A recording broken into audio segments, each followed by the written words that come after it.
এই সমাজ আর এই বিশ্ব কোনো অংশেই আইয়ামে জাহিলিয়াতের চেয়ে কম না। এই সমাজ এই বিশ্ব কোনো অংশে আইয়ামে জাহিলিয়াতের চেয়ে কম না। কে বলছে? আমি বলছি। কেন বলছি শোনেন, আইয়ামে জাহিলিয়াত মানে আমরা বুঝি অজ্ঞতার যুগ। কিসের যুগ? আইয়ামে জাহিলিয়াত বলতে আমরা কি বুঝি ভাই? যে যুগে মানুষের কাছে কোনো ঐশী গ্রন্থ ছিল না, কোনো হেদায়েতের মাধ্যম ছিল না, কোনো নবী ছিল না। মানুষ যা ইচ্ছা তাই করত, পশুর মতো জীবনযাপন করত। মানুষ মূর্তি পূজা করত, শিরক করত, কবর পূজা করত, মৃত মানুষের পূজা করত। মানুষ কেউ কেউ নাস্তিক ছিল, আল্লাহকে কেউ বিশ্বাস করতো না, ইল্লা মাশাআল্লাহ, অল্প কিছু মানুষ ছাড়া। ঠিক আছে? আল্লাহকে বিশ্বাস করলেও পরকালে যে আবার পুনরুত্থিত হতে হবে এটা বিশ্বাস করতো না, হিসাব নিকাশ বিশ্বাস করতো না। এই সমাজ চালানোর জন্য নিজের মন গড়া বিধানে চালাইতো। সমাজের বেশিরভাগ মানুষ সুদ খাইত, মানুষকে দাসত্বের শৃঙ্খলে আবদ্ধ করা হতো। বেশিরভাগ তরুণ মাদকদ্রব্যের সাথে সম্পৃক্ত ছিল। মেয়েদের সম্মানের কোনো দাম ছিল না, ইজ্জতের কোনো দাম ছিল না। জেনা ছিল, জেনা অ্যাভেলেবল জেনা। মেয়েদেরকে বাজারে কিনতে পাওয়া যাইত, বাজারে কিনতে পাওয়া যেত মেয়েদেরকে। অনেক সময় কন্যা সন্তান হলে জীবিত দাফন করা হতো। মাদকের ছড়াছড়ি ছিল, গোত্রে গোত্রে হানাহানি, মারামারি, কাটাকাটি, দাঙ্গা হাঙ্গামা, ফাসাদ এগুলো ছিল। ব্যভিচার আর ব্যভিচার ছিল। এই তো আইয়ামে জাহিলিয়া। আইয়ামে জাহিলিয়া মানে কি? আইয়ামে জাহিলিয়া মানে কি কোনো আলাউদ্দিনের চেরাগ? আসলে আইয়ামে জাহিলিয়া শব্দটার মানে কি? মধ্যযুগীয় বর্বরতা বলেন আপনারা অনেকেই, যারা সুশীল তথাকথিত এইসব শব্দগুলি ইউজ করেন। মধ্যযুগ কাকে বোঝাচ্ছেন? মধ্যযুগ বলতে যদি আপনি নবী সাল্লাল্লাহু আলাইহি ওয়াসাল্লামের খেলাফা যুগকে বুঝান তাহলে ধিক্কার আপনার উপরে। আর মধ্যযুগ বলতে যদি আপনি বুঝান ওই আবু জেহেলের শাসন তাহলে ঠিক আছে। কথা কি বোঝাতে পারলাম? মধ্যযুগ বলতে আপনি যদি বুঝান আবু জেহেলের শাসন, আবু লাহাবের শাসন, ওই ওতবা সাহেবার যুগ, তাহলে ঠিক আছে কথা। কিন্তু মধ্যযুগ বলতে যদি আপনি চার খলিফার যুগকে বুঝান, রাসূলের যুগকে বুঝান, তাহলে ধিক্কার আপনার উপরে। তাহলে আপনার ওই কথার উপর আমরা ধিক্কার জানাই, তীব্র প্রতিবাদ জানাই। মধ্যযুগ মানে এটাতে আমরা বিশ্বাস করি, মধ্যযুগ মানে আবু জেহেলের যুগ। আইয়ামে জাহিলিয়াত মানে কি? আইয়ামে জাহিলিয়াত মানে ঘরে ঘরে শিরক। ঘরে ঘরে কি? শিরক মানে মূর্তি পূজা, শিরক। মধ্যযুগ মানে আল্লাহর পক্ষ থেকে কোনো বিধান নাই। মধ্যযুগ মানে হচ্ছে আল্লাহর বিধানের সামাজিক কোনো বাস্তবায়ন নাই।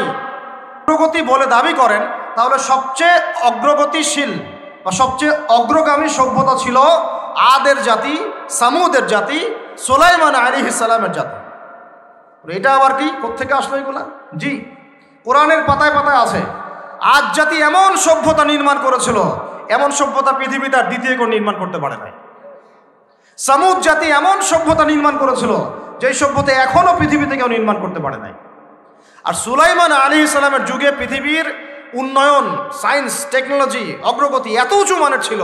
এখন তো আপনার আমার এয়ারক্রাফট লাগে, আমার বিমান লাগে। সুলাইমান আলাইহিস সালাম এরকম সিংহাসনে বসেই বলতেন চলো, বা সিংহাসন ওড়া শুরু করতেন। নিয়ে আসেন ওই সভ্যতা এখন দেখি। আমরা তো মেশিন বানিয়ে এত কিছু করে একটা এয়ারক্রাফট বানালাম, তাই না? সুলাইমান আলাইহিস সালাম বলতেন সিংহাসনে বসে যে চলো আল্লাহর নামে বিসমিল্লাহ শুরু করো, আল্লাহর নামে চলা শুরু করো। 1 মাসের রাস্তা 1 ঘন্টা বা একদিনের মধ্যেই শেষ। 1 মাসের রাস্তা। তো এখন উন্নতি অগ্রগতি বলতে আসলে কি বোঝাচ্ছি আমরা? এটা সংজ্ঞাটা বা কি? জাহিলিয়াত কাকে বলে? আমার ক্ষুদ্র গবেষণা, এখনকার বিশ্বে যা চলছে আইয়ামে জাহিলিয়াতে আবু জেহেলের যুগে হুবাহু তাই চলতো। এখন আবু জেহেলের যুগকে যদি আপনি অন্ধকারাচ্ছন্ন বর্বর যুগ বলেন তাহলে এই তথাকথিত সভ্যতাকে বর্বর বলতে হবে। বরং এখনকার যুগে আবু জেহেলের যুগের চাইতে বেশি জাহিলিয়াত আছে। বলুন ভাই কিভাবে? আমি মিলাই দেখছি আপনাকে, শুনেন। আমি এমনি এমনি কোনো কথা বলছি না। তখন আল্লাহর পক্ষ থেকে কোনো এরকম কোনো ঐশী গ্রন্থ, হেদায়েতের কোনো বাণী ছিল না। ছিল? মানুষ শিরক করত। এখন আল্লাহর পক্ষ থেকে এরকম ঐশী গ্রন্থ আছে, তারপরেও মানুষ শিরক করে। তখন আল্লাহর পক্ষ থেকে অর্থনৈতিক কোনো হেদায়েত ছিল না, মানুষ সুদ খাইত। ঠিক কথা? এখন আল্লাহ পাকের পক্ষ থেকে আল কোরআনে অর্থনৈতিক সব হেদায়েত আছে, তারপরেও ঘরে ঘরে সুদ আর সুদ, সুদি এনজিওর কারবার দিব। তখন আল্লাহর পক্ষ থেকে ঐশী কোনো পর্দার বিধান ছিল না, মানুষ বেপর্দায় চলেছে, জেনা করেছে। ঠিক আছে? এখন আল্লাহর পক্ষ থেকে সূরা নিসা, সূরা আহজাব, সূরা নূরের মতো সূরা থাকতেও মানুষ জেনা করতেছে, ঘরে ঘরে জেনা। আমার কথা কি বুঝতে পারেন? তখন মাদক হারাম, খেলে এটা শয়তানের কাজ, এমন কোন আয়াত নাজিল হয় নাই মানুষ মাদক খাইতো। এখন কোরআনে এরকম স্পষ্ট আয়াত থাকার পরেও, এবং এই কোরআন মানুষের ঘরে ঘরে থাকার পরেও মানুষ মাদক খাচ্ছে। তখন গোত্র বিভাজনের কোনো সলিউশন ছিল না। আল্লাহ পাক কোরআনের মাধ্যমে মুসলিম সবাইকে ভ্রাতৃত্বের বন্ধনে আবদ্ধ করলেন। শুধু তাই নয়, আল্লাহ পাক বলছেন পুরো সৃষ্টি আল্লাহর পরিবার। এমনকি ইসলামী একটা রাষ্ট্রের মধ্যে অমুসলিমদের অধিকার আল্লাহ নিশ্চিত করে দিলেন, তাই না? এখন তারপরেও ধর্মীয় দ্বন্দ্ব, রাজনৈতিক দ্বন্দ্ব, বিশ্বে দ্বন্দ্বের অভাব আছে। আর রক্ত ঝরতেছে বেশিরভাগ কাদের? অমুসলিমদের না মুসলিমদের? মুসলিমদের রক্ত ঝরলে তথাকথিত মানবতার সংঘগুলো মুখে কুলু পেটে বসে থাকে, তাই না? মুসলিমদের রক্ত সস্তা, তখন তথাকথিত মানবতার ফেরিওয়ালাদের মুখের মধ্যে কুলুপ লেগে থাকে। আর যখন একটা কোনো ইহুদি বা খ্রিস্টান বা জায়নিস্টের আপনি মৃত্যু দেখবেন অনলাইনে, তখন দেখবেন এর পিছনে ওরা পুরো দলবল নিয়ে লেগে গেছে, তাই না বিষয়টা? এখন মুসলিমদের এই যে অবক্ষয়, এর পিছনে অনেক কারণও আছে। আমাদের অভ্যন্তরীণ দ্বন্দ্ব আছে, বিভক্তি আছে, ইলমের ঘাটতি, আমল কমে গেছে, সুন্নাহ ভিত্তিক জীবনযাপন নাই, হারাম খাচ্ছি। আল্লাহ পাক গজব হিসেবে দিয়েছেন এগুলো। আবার ঘুরে দাঁড়ালে ইনশাল্লাহ আমরা আবার পৃথিবী জয় করবো ইনশাল্লাহ। এইভাবে এই জেনারেশন দিয়ে হবে না, পাবজি, ফ্রি ফায়ার, টিকটক প্রজন্ম দিয়ে হবে না। আমাদের ইমান দীপ্ত প্রজন্ম দরকার। আর প্রিয় ভাইয়েরা, আমি প্রমাণ করে দিতে পারবো যে এটা আইয়ামে জাহিলিয়াতের চাইতে বড় যুগ চলতেছে। এরকম 100টা পয়েন্ট বলা যাবে, বললে এটা নিয়ে লেকচার দিতে হবে, ওটা লেকচারের টপিক না। এখন কথা হচ্ছে যে আবু জেহেলের এই যুগটাকে পরিবর্তন করার দায়িত্ব আল্লাহ নবী সাল্লাল্লাহু আলাইহি ওয়াসাল্লামকে দিলেন। তার উপরে কোরআন নাজিল হলো। 23 বছর তিনি মেহনত করলেন। আস্তে আস্তে আস্তে আস্তে ইসলাম বিজয়ী হলো কিভাবে? প্রথম 3 বছর তিনি গোপন দাওয়াত দিলেন, তারপরে প্রকাশ্য দাওয়াত দেওয়া শুরু করলেন। তখন হক আর বাতিলের কনফ্লিক্ট শুরু হলো, নির্যাতন নেমে আসতে লাগলো। প্রয়োজনে সাহাবীরা হিজরত করে চলে গেলেন। এক পর্যায়ে নবী গেলেন তায়েফে সাল্লাল্লাহু আলাইহি ওয়াসাল্লাম, আবার ওখান থেকে মক্কায় আসলেন, এখান থেকে আবার গেলেন মদিনায়, সেখানে ইসলামী রাষ্ট্র কায়েম হলো। সেখান থেকে বদর, উহুদ, খন্দক, খায়বার, পরে হুদাইবিয়া হয়ে আস্তে আস্তে মক্কা বিজয় হলো। তো এই ইসলামের বিজয়টা তিনি যে প্রতিষ্ঠা করে দিয়ে গেলেন, 4 খলিফার যুগে কি এটা মিটে গিয়েছিল? না ওর উপরে ইসলাম দাঁড়িয়েছিল? নাকি আরও বেশি প্রশস্ত হয়েছে? প্রশস্ত হয়নি, আরও প্রশস্ত হতে হতে হতে একদম আপনার পর্তুগাল থেকে চায়না পর্যন্ত, একদম এই যে আফ্রিকা থেকে শুরু করে সিন্ধু পর্যন্ত, এই পুরো জায়গাগুলো মুসলিমদের হাতে আসে নাই? এভাবে তারপরে 4 খলিফার 30 বছরের পর উমাইয়ারা প্রায় 97 বছর বিশ্ব শাসন করলো। আব্বাসীয়রা প্রায় 500 বছর করলো। তারপরে ফাতেমিরা করলো, আইয়ুবিরা করলো, তারপরে আপনার মামলুকরা করলো, হ্যাঁ, মোগলরা করলো, তারপরে ওসমানীয়রা করলো। এভাবে পুরো বিশ্ব এগিয়ে যায় নাই? বিগত 200 থেকে 300 বছরের মধ্যে আজকে মুসলমানদের এই অবস্থা হচ্ছে, যেখানে আপনি দেখতেছেন মুসলিম পরিবারের ঘরে ঘরে শিরক ঢুকছে, বেদাত ঢুকে গেছে, বেনামাজির সংখ্যা মানে পঙ্গপালের মতো বেনামাজি, নামাজির সংখ্যাই কম। কোরআন পড়তে পড়ে এমন লোকের সংখ্যা কম, সুন্নাহ ভিত্তিক জীবনযাপন করতে চায় এমন লোকের সংখ্যা কম, প্রকৃত ইসলাম ফলো করতে চায় এমন ব্যক্তির সংখ্যা কম। সুবিধাবাদী ইসলাম ফলো করতে চায় মানুষ সুবিধাবাদী ইসলাম খুঁজে, যতটুকু নিজের স্বার্থে আছে ওইটুকু খুঁজে। মানুষ ব্যক্তি জীবন ইসলাম মানলে অর্থনীতিতে মানতে চায় না, অর্থনীতিতে মানলে রাজনীতিতে মানতে চায় না। আবার দেখা যায় পরিবারে মানলে সংস্কৃতির মধ্যে মানতে চায় না, সংস্কৃতির মধ্যে মানলে শিক্ষায় মানতে চায় না। মানে মানুষের মধ্যে প্রকৃত ইসলামের কনসেপ্টটা হারাই গেল, ইল্লা মাশাআল্লাহ, গুটি কয়েক মানুষ ছাড়া। এইভাবে বিগত 200 থেকে 250 বছরে এখন বিশ্বের প্রেক্ষাপটটা উল্টায় গেল। এখন আমরা যে জায়গায় ছিলাম আসমানে, আমরা এখন জমিনে, যারা জমিনে ছিল ওরা এখন আসমানে।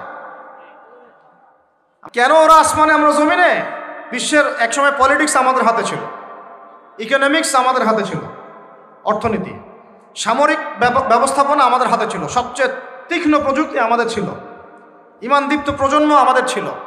আমাদের কথায় ওরা উঠতো আর বসতো। এখন ঘুরে যায় এমন একটা অবস্থা যে বিশ্বের পররাষ্ট্রনীতি বলেন, অর্থনীতি বলেন, সামাজিক এইসব এই জাহেলি দিবস সংস্কৃতিগুলোই বলেন, শিক্ষানীতি বলেন, আর এই যে আপনার কি বলবো সুদভিত্তিক অর্থনীতির কথাই বলছি, আর সংস্কৃতি বলেন, আর ব্যক্তি জীবন বলেন, সব কিছু দেখা যাচ্ছে ওরাই শাসন করছে আর আমরা শাসিত হচ্ছে। এই অবস্থা যদি চলতে থাকে তাহলে ওই যে বললাম আল্লাহ পাক আমাদেরকে কঠিন জবাবদিহিতা করাবেন, কারণ আমরা মুসলিম পরিবারে জন্ম নেওয়ার তৌফিক পেয়েছিলাম, নবীর উম্মত হওয়ার তৌফিক পেয়েছিলাম। এরপরে কি আরো কোনো নবী আসবে? উলামায়ে কেরাম থাকবেন, নবী আর আসবে না। এখন উলামায়ে কেরামের উপর কি একক দায়িত্ব ইসলামকে বিজয়ী করার, না আমাদের সবার উপরে দায়িত্ব আছে? যদি সবার উপর দায়িত্ব থাকে তাহলে সবাইকে যার যার জায়গা থেকে অবদান রাখতে হবে, কি হবে না? এই অবদানের একটা অংশ নিয়ে খালি আজকে আলোচনা করব যে আল্লাহ রাব্বুল আলামিন আমাদেরকে কি এই সমাজটাকে সুন্দর করার দায়িত্ব দেন নাই? সমাজের বেশিরভাগ ছেলে মেয়ের মধ্যে যদি হারাম ফ্রি মিক্সিং অ্যাফেয়ার্স চলতে থাকে, সমাজটা কি সুন্দর হবে? সমাজের বেশিরভাগ পরিবারে যদি স্বামী স্ত্রীর মধ্যে এই পরকীয়া প্রেম বেড়ে যায়, তাহলে কি সমাজটা সুন্দর হবে? সমাজের ঘরে ঘরে যদি সুদি কারবার চালু হয়, সমাজটা সুন্দর হবে? সমাজের বেশিরভাগ মানুষ যদি আমরা ধর্ম নিয়ে এরকম বাড়াবাড়ি করতে করতে বিভিন্ন দলে উপদলে বিভক্ত হয়ে যাই, এটা কি ভালো হবে? সমাজের বেশিরভাগ ছেলে পেলে যদি এখন এই কি বলবো টিকটক, এই পাবজি, ফ্রি ফায়ার ইত্যাদি প্রজন্ম হিসেবে গড়ে ওঠে, খুব ভালো হবে কি? সমাজ এখন সমকামিতা ছড়িয়ে পড়তেছে, এটা যদি আরো বেশি ছড়িয়ে পড়ে, খুব ভালো হবে? আমাদের পরের জেনারেশন যেটা আসছে, ওরা যে শিক্ষায় শিক্ষিত হচ্ছে, এই শরীফ থেকে শরীফা, এগুলো যদি চলতে থাকে, সমাজটা কি ভালো হবে? এখন আপনারা তো সবই বুঝেন, তাহলে এখন আমাকে আপনারা বলেন, এই সমাজটাকে পরিবর্তন করার দায়িত্ব কি একজন রাষ্ট্রপ্রধানের একার? পুরো প্রশাসনের একার? আর্মির উপরে? শুধু কি বিজিবির উপরে? শুধু র্যাবের উপরে? পুলিশের উপরে? শুধু রাজনৈতিক নেতার উপরে? শুধু ব্যবসায়ীদের উপরে? শুধু আলেমদের উপরে? বা শুধু আলেমদের মধ্যে একজন দায়ীর উপরে? কার উপরে তাহলে? আল্লাহর নবী যে 23 বছরে সাল্লাল্লাহু আলাইহি ওয়াসাল্লাম পুরো মক্কায় জাজিরাতুল আরবের মধ্যে ইসলাম প্রতিষ্ঠা করলেন, একা করেছেন? একা করেছেন? তিনি তো এমন মানুষ যার সাথে ফেরেশতার প্রতিদিন সাক্ষাৎ হয়। জিবরাইল আলাইহিস সালামের 600 পাখা আছে। কত পাখা? তিনি যদি একবার বলতেন একটা পাখা দিয়ে আবু জাহেল, আবু লাহাব, উতবা, সাইবা সবগুলোকে পিটায় একদম মক্কা থেকে বের করে দাও, দিয়ে পুরো মক্কায় আমরা ইসলাম কায়েম করে ফেলব, সম্ভব ছিল না? ছিল না? তায়েফে তিনি বসে আছেন, মানুষ তাকে আঘাত করেছে, রক্ত ঝরতে ঝরতে জুতা পর্যন্ত আটকে গেছে, রক্ত ঝরতে ঝরতে যে পায়ের জুতাটা আটকে গেছে। ওই জায়গায় যেখানে তিনি বসেছিলেন, ওই জায়গায় আমি নিজেও দেখে আসছি কোন জায়গায় তিনি বসেছিলেন। ওখানে এখন মসজিদও আছে, আদ্দাস রাদিয়াল্লাহু আনহুর মসজিদ, আঙ্গুর সেই বাগান। কোথায় তাকে পাথর মেরেছে এগুলো আমরা দেখে আসছি, আলহামদুলিল্লাহ।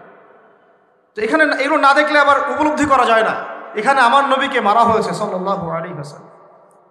হায় রে হতভাগা সেই কওম, আব্দে ইয়ালাইল, আব্দে মাসউদ আর হাবিব বিন আমর, 3টা জাতি ছিল ওখানে তায়েফে, তখনকার কথা বলছে। এখন তায়েফে দেখেন ইসলাম এর জয় জয়কার। ওই তায়েফে আব্দুল্লাহ বিন আব্বাস রাদিয়াল্লাহু আনহুর মাকবারা ওখানেই আছে। তো যাই হোক, ওইদিকে আলোচনা যাচ্ছি না।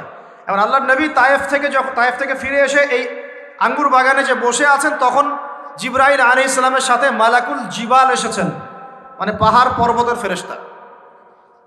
কে আসছেন?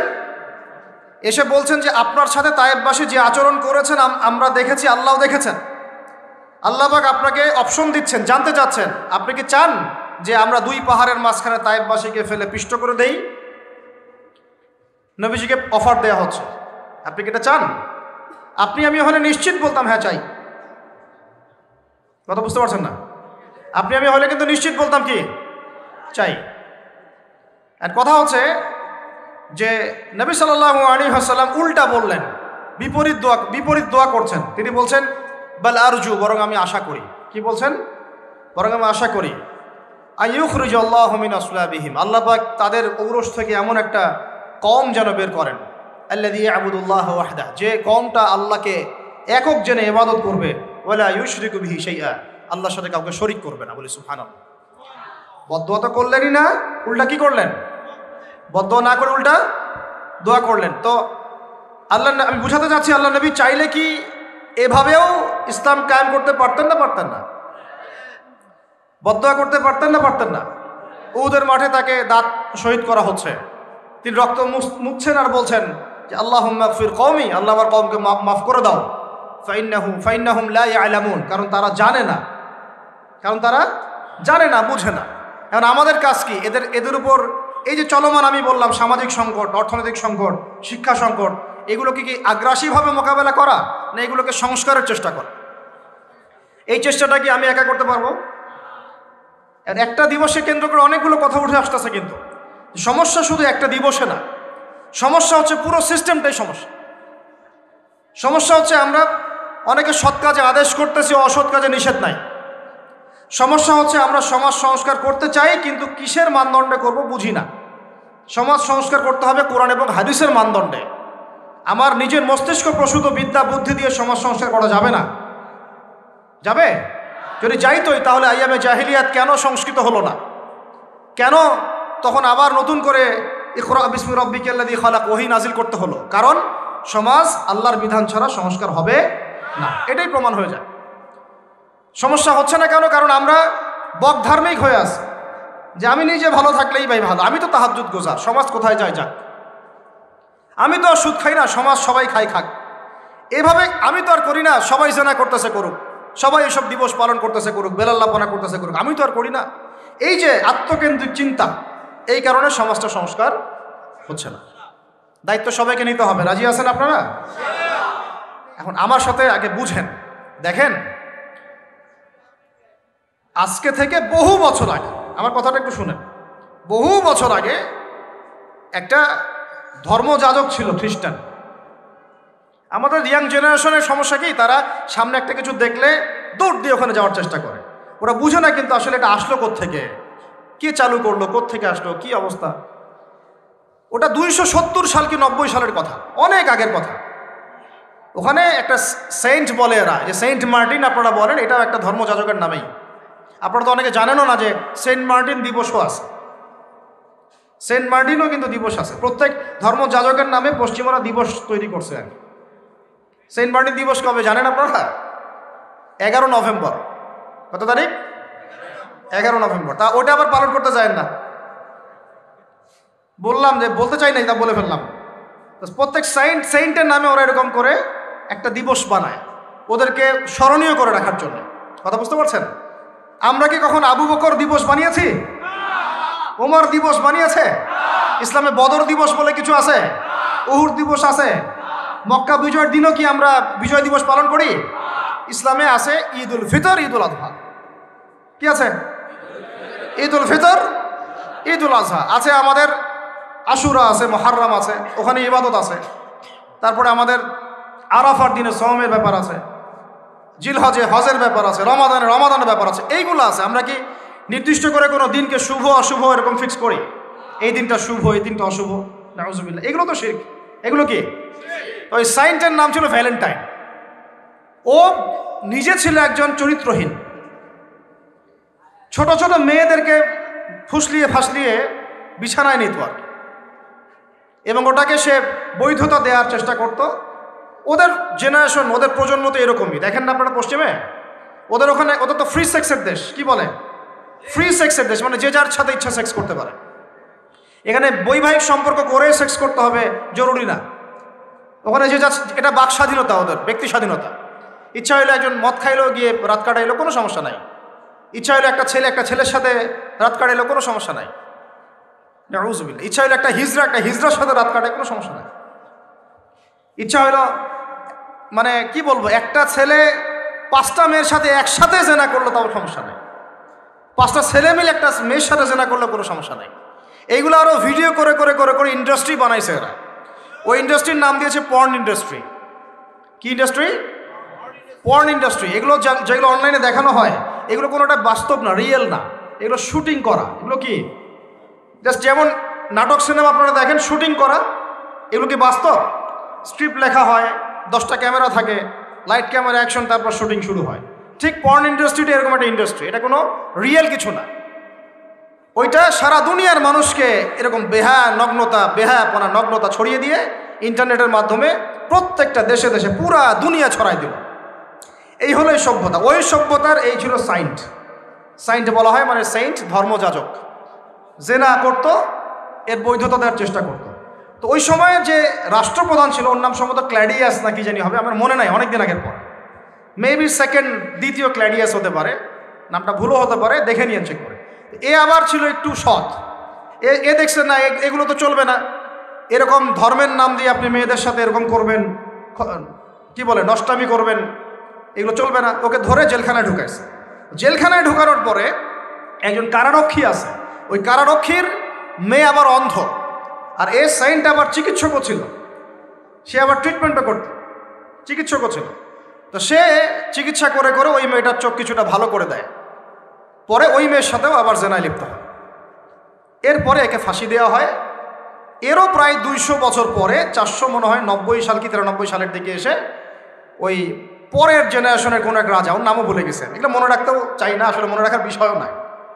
সে এসে ওই দিবসটাকে চালু করলো যে সে একটা খুব বড় মস্ত প্রেমিক ছিল, মহাপুরুষ ছিল, মহাপ্রেমিক ছিল, তাকে স্মরণ করে রাখা উচিত, স্মরণীয় করে রাখা উচিত।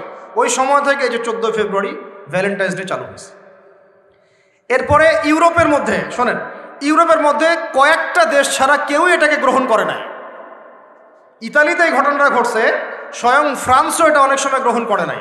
ফ্রান্সে 1779 সালের দিকে, 1779 সালের দিকে ফ্রান্স সরকার এটাকে নিষিদ্ধ করছিল, ওরাই মানে নাই। অস্ট্রিয়া হাঙ্গেরি মানে নাই, জার্মানি মানে নাই। এরা বলছে এইসব নষ্টামি আবার দিবস পালন করার কি আছে। ওরা কিন্তু মুসলিম ছিল না, অমুসলিম, তারাই মানে নাই। তারপরে মধ্যপ্রাচ্যের অনেক কান্ট্রি তো মানেই নাই, পাকিস্তানও মানে নাই, ইন্দোনেশিয়াও এটা হারাম ব্যান করছে, অনেক কান্ট্রি এটাকে ব্যান করে দিচ্ছে। শুধু 2টা কান্ট্রির কথা বলবো। কয়টা বলেন? 2টা কান্ট্রি, যে 2টা কান্ট্রি ফিলিস্তিনে ইসরায়েলের পক্ষে কাজ করেছে। কি মিল আছে এখানে আবার একটা, এটা একটা মিস্টেরিয়াস ব্যাপার। যেই 2টা দেশের প্রত্যক্ষ তত্ত্বাবধানে ফিলিস্তিনের ভূখণ্ডে ইসরায়েলের মতো জারজ রাষ্ট্রের জন্ম হয়েছে, এখনও সাহায্য সহযোগিতা পেট্রোনাইজ করে যাচ্ছে, ওই 2টা রাষ্ট্র এটাকে জিয়ে রাখছে। একটা নাম ব্রিটেন, ওই যে আপনারা লন্ডন যেতে যান যেখানে, আরেকটার নাম হচ্ছে আমেরিকা। শুধুমাত্র ব্রিটেনই প্রতি বছর প্রায় 100 কোটি পাউন্ড খরচ করে এই দিবসটাকে জিয়ে রাখার জন্য এবং সারা বিশ্বটাকে ছড়ায় দেওয়ার জন্য। আর কত শুনবেন, এগুলো বলতে থাকলে এগুলো নিয়েই রাত পার করা যায়। মূল কথাটা হচ্ছে এটা আসলো পশ্চিমা সভ্যতা থেকে, কিন্তু পশ্চিমা সভ্যতার অনেক বড় বড় রাষ্ট্র এটা গ্রহণ করে নাই, গ্রহণ করে নিয়েছ তোমরা যুবক ছেলেরা, যুবতী মেয়েরা গ্রহণ করলা, তোমরা যারা মুসলিম কান্ট্রির ছেলে মেয়েরা গ্রহণ করলা, তোমরা যারা আল্লাহ তোমাদেরকে মুসলিম পরিবারে জন্ম নেওয়ার তৌফিক দিয়েছিলেন। গ্রহণ করলো কারা? যারা উম্মতে মুহাম্মাদি বলে দাবি করে। চিন্তা করা যায়। আর বাংলাদেশে, সুবহানাল্লাহ, বাংলাদেশে এটা কিন্তু ছিল না। 1993 সালের আগ পর্যন্ত এটা ছিল না। কত সাল বলেন? 1993 সালের আগ পর্যন্ত বাংলাদেশে এটা চালু হয় নাই। আপনারা হিস্ট্রি ঘাটেন, পড়েন যে কবে থেকে এটা শুরু হলো। 1993 সালে ওই সময় একটা পত্রিকা ছিল, সম্ভবত তার নাম জয় দিন, নাম শুনছেন? ওর একটা সম্পাদক ছিল, তার নাম হচ্ছে শফিক রহমান। কি রহমান? অনলাইনে ঘাটেন, দেখেন পাবেন। লন্ডনে থাকতো, ওখানে পড়াশোনা করছে, ওখানকার কৃষ্টি কালচার শিখে এসে 1993 সালে প্রথম বাংলাদেশের মাটিতে এইভাবে ঢাকঢোল পিটায় এই বিশ্ব ভালোবাসা দিবস চালু করা হলো, যার মধ্য দিয়ে এই কাজগুলো এখন হচ্ছে। কত সালে? 1993। এই যে ইয়াং জেনারেশন কেউই জানে না, এগুলো ছুটতেছে, একটার পিছনে ছুটতেছে। আমাদের ইয়াংদের মূল প্রবলেম এটা, একটা সামনে কিছু দেখলেই দৌড় দেওয়া শুরু করো, আর দাঁড়াও রে ভাই, দেখো এটা কার, কোত্থেকে আসছে, এর সাথে আমাদের কোনো সম্পর্ক আছে কিনা, এটা আমাদের সংস্কৃতি কিনা, এটা করলে আল্লাহ আবার আমাকে ধরবে কিনা, রসুল আবার আমার উপর রাগ হবে কিনা কে আমাদের মাঠে, আমার আমল নামে আবার গোনা জমাবে কিনা, এগুলো হিসাব আমি কেমন করে দিব, এই চিন্তা করতে হবে না? তুমি তো ভাই মুসলিম পরিবারের যুবক, মুসলিম পরিবারের যুবতী, তোমাদের দ্বারা তো এটা আশা করা যায় না। অন্যরা করুক, সেটা না হয় আলাদা বিষয়, আমরা ওগুলো দেখতেও চাই না কে কী করে। 1993-তে এটা বাংলাদেশে আসে, আবার বাংলাদেশে আবার ডাবল জাহেলিয়াত আসে। কীরকম? যেটা আবার অন্য কান্ট্রিতে আসে না। বাংলাদেশে এই দিনে আবার আরও একটা দিবস একসাথে, ওটার নাম পহেলা ফাল্গুন। কি নাম বলেন? এই 2টা মিলে এখন উদযাপন হবে কালকে থেকে। তো এই উদযাপন করতে আপনাদের সাগর পারে সব ভিড় জমায় ফেলছে, হোটেল সব বুকড, 3 গুণ 4 গুণ ভাড়া। মাশাআল্লাহ, আপনারাও তো যারা হোটেল মালিক আছেন এই সুযোগ লুফে নিচ্ছেন। হ্যাঁ, ব্যবসা বেশি হবে, তারপরে খাওয়া দাওয়ার হোটেলের প্রাইস বেশি হবে। শোনেন, একটা হারামকে কেন্দ্র করে যা কিছু অর্জন করবেন সব হারাম। একটা হারামকে কেন্দ্র করে যা কিছু অর্জন করবেন আপনি সবই হারাম। বরং এখন আপনার বলা উচিত ছিল ইমানদার হলে, আমার হোটেল আজকে বন্ধ, আমি এই দিবস উপলক্ষে ভাড়া দিই না। সাগরের সামনে তারা এগুলো করতেছে। সাগরের এক একটা ঢেউ এটা সাক্ষী থাকতেছে। এই সাগরের এক একটা ঢেউ, যে ঢেউ আল্লাহর হুকুমে আসে, আল্লাহর হুকুমে চলে।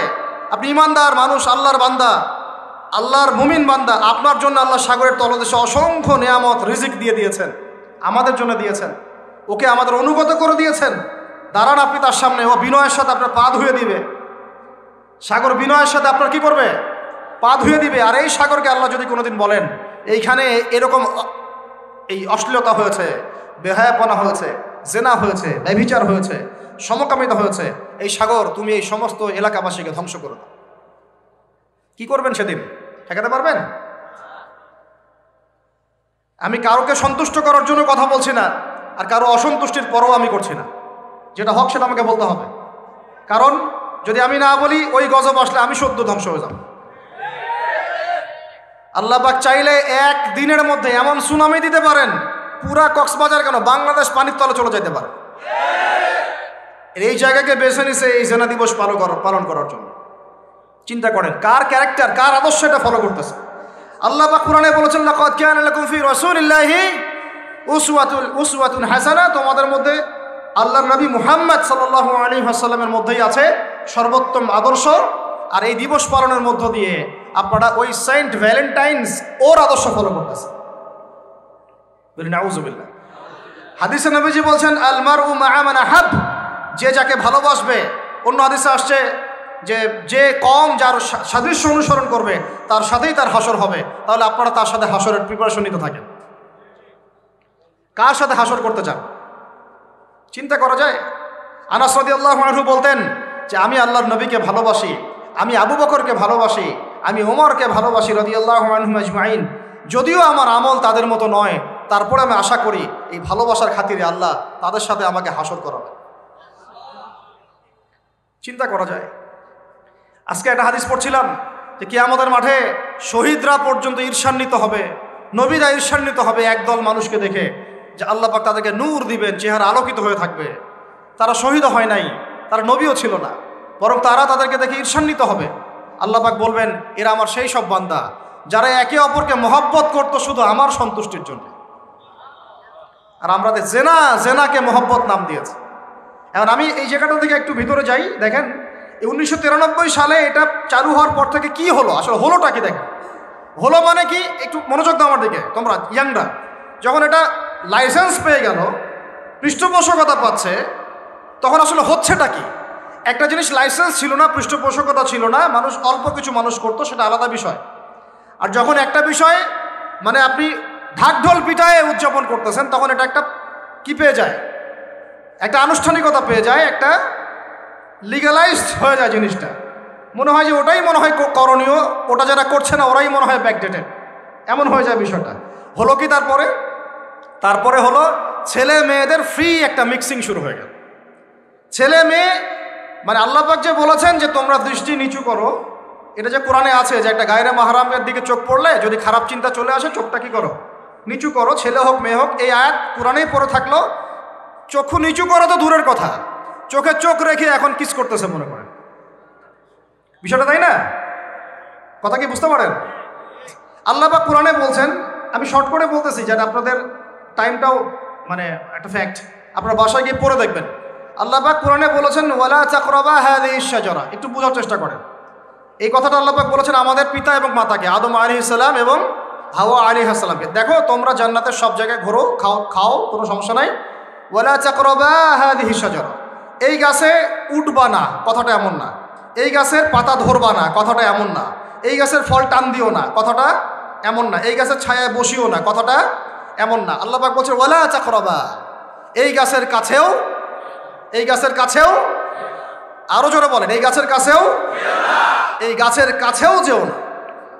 ফল খাওয়া তো দূরের কথা, গাছে উঠা তো দূরের কথা, গাছের নিচে বসা তো দূরের কথা, কাছেও সেম কথা আল্লাহ পাক সূরা বনী ইসরাঈলের মধ্যে বলছেন, ওয়ালা তাকরাবুজ জিনা, তোমরা জিনার কাছেও। বলা হয় নাই যে তুমি দেখা সাক্ষাৎ করো না, ভ্যালেন্টাইন্স ডে পালন করো না তথাকথিত, তুমি ওর হাত ধরো না, তুমি ওর দিকে খারাপ নজরে তাকিও না, তুমি ওকে কিস করো না, তুমি সব করো কিন্তু মানে বিশেষ কাজটা করো না, তার সাথে অন্তরঙ্গ মিলিত হয়েও না, এগুলো বলা হয়নি। কি বলা হচ্ছে? ওর কাছেও। আর আমরা এখন কাছে কাছে যেও না আল্লাহ কোরআনে বলেছেন, আর সমাজ বলতেছে এটাই হলো কাছে আসার গল্প। এটা কি কাছে আসার? তাহলে কোরআন একদিকে যাচ্ছে, সুন্নাহ একদিকে যাচ্ছে, আপনার ইসলাম একদিকে যাচ্ছে, আল্লাহ একদিকে, রাসূল একদিকে, সমাজ। তাহলে নিঃসন্দেহে এই সমাজের উপর আল্লাহর বরকত নাজিল হবে, আল্লাহর রহমত আসবে।